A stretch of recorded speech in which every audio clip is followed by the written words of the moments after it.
Hello guys, Tamil பிளேயரே இப்படி இருப்பீங்கன்னு நான் கொஞ்சம் கூட நினச்சி பார்க்கல காய்ஸ். மேட்ச்சில் என்ன நடந்துச்சுன்னு வந்து பாருங்கள்.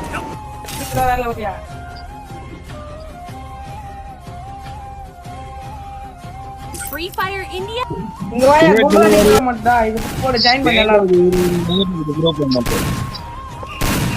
லாபிலே பார்த்துருப்பீங்க, இந்த மேட்ச்சில் நிறைய தமிழ் பிளேயர்ஸ் கன்வெர்ட் ஆகியிருந்தாங்க. சரி, நம்மகிட்ட அமௌண்ட்டு போட்ட ஸ்குவாட் எப்படியாச்சும் கண்டுபிடிச்சி ஃப்ரெண்ட் ஆகணும், அவங்களுக்கு போயை விட்டு கொடுக்கணும் அப்படின்னு கண்ணி எடுத்தோன்னே ஒரு எனிமிங்கன்னு வருவான். அவனை கில்லை எடுத்துகிட்டு அவனை கிளியர் பண்ணிவிட்டு வேறு இனிமி வரானான்னு பார்த்துக்கிட்டு இருக்கும்போது நம்மளை பின்னாடி இருந்து யாரோ ஒருத்தர் அடிப்பார். யாருன்னு பார்த்தா அதே தமிழ் பிளேயரு. நம்ம லாபில் எவர் நம்மகிட்ட போய் யார் கண்டுபிடிச்சாங்களோ அவங்களே நம்மளை போட்டு அடித்ததும் இல்லாமல் நம்ம கில்லை கிளியர் பண்ணிவிட்டு 7 years ஓல்டு பேஜை போட்டு காட்டுவார். நம்ம டீம்மேட் கஷ்டப்பட்டு நம்மளை ரிவே பண்ணி விட்டுருவார். விட்ட உடனே நம்ம எப்படியாச்சும் கண்ணெல்லாம் எடுத்துகிட்டு அந்த ஸ்குவாடுக்கு நம்ம ரிவேஞ்சு கொடுத்தே ஆகணும் அப்படின்ட்டு நான் ஒரு ஆள் தான் பீக்கில் இருப்பேன். அந்த ஸ்குவாடே பீக்கில் இருக்கும். சரி, எப்படியாச்சும் டேமேஜ்லாம் கொடுத்துட்டு நான் பேக் அடித்து அந்த பாறைக்கு பின்னாடி வந்துட்டு அவங்க எல்லாத்துக்குமே டேமேஜ் கொடுத்து ஒரு நாக்கு ஒன்று டவுன் வேறு வச்சுருவேன். ஆனால் எங்கள் டீமெட் யாரும் இல்லை. ஒரு டவுன் வச்ச செகண்டு அவங்க கில்லை கிளியர் பண்ணலான்னு பார்க்கல அவங்க டீமெட் என்னையை போட்டு அடிச்சிருவாங்க. சரி, நம்ம டீமெட் என்னை ரிவே பண்ணி விட்டுருவாங்க. அவர் சப்போர்ட் பண்ணார், போய் அடி ப்ரோ நான் பார்த்துக்கிறேன், உங்களால் முடிஞ்ச அளவுக்கு அவங்கள ரிவேஞ்சு கொடுங்க, நான் எப்படியாச்சும் உங்களை தூக்கி விட்றேன் அப்படின்னு சொல்லி அவர் மோட்டிவேஷன் கொடுத்தாரு.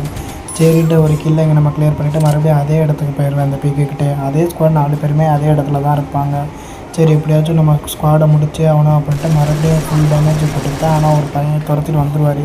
அவர் ஃபுல் டேமேஜ் கொடுத்துட்ருக்கேன்னா நம்ம டீமெட்டு அவர் இந்த கில்லை அடிச்சிடுவார்.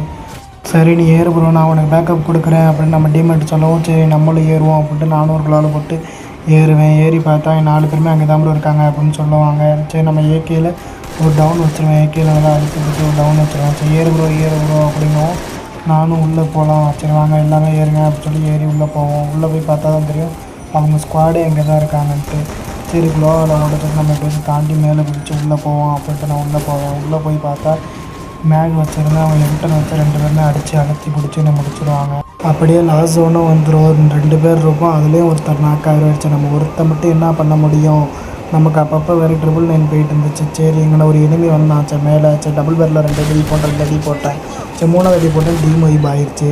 சரி ப்ரோ, காயினை பிடிச்சி போய் ரிவே பண்ணுங்க அப்படின்னு நம்ம டீமேட்லாம் கற்றிக்கிட்டே இருக்கோம். சரி, ரிவே பண்ணிடலாம் அப்படின்னு சொல்லிட்டு நான் போனேன். வெண்டிங் மிஷின்ட்டு போய் ரிவே பண்ணிடுவோம் அப்படின்ட்டு போனேன். போய் பார்த்தா தெரியும் அங்கே ஒரு எனிமி ஒரு அக்கா போனாங்க. சரி, அவங்களே அழுத்தி பிடிச்சிட்டு சரி கில் அடிக்கலாம் அப்படின்ட்டு போயில நம்மளும் ஒரு எனிமி அடிச்சிட்டேன் ஆஃப்லைன்.